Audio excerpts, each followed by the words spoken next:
relaxation will not be needed. High wind warning remains in effect until 5 p.m. Mountain Standard Time this afternoon.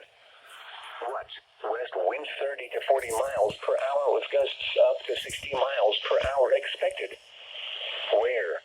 South Lincoln County, Rock Springs and Green River, Flaming Gorge and East Sweetwater County.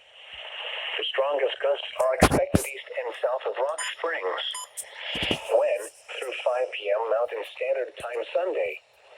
Impacts mainly to transportation. Travel will be difficult, especially for high-profile vehicles, including along Interstate 80. Additional details: wind gusts along the 30 from Granger through Keller will range from 35 to 45 miles per hour. If you are traveling I-80, especially between Rock Springs and the Carbon County line, be prepared for sudden crosswinds.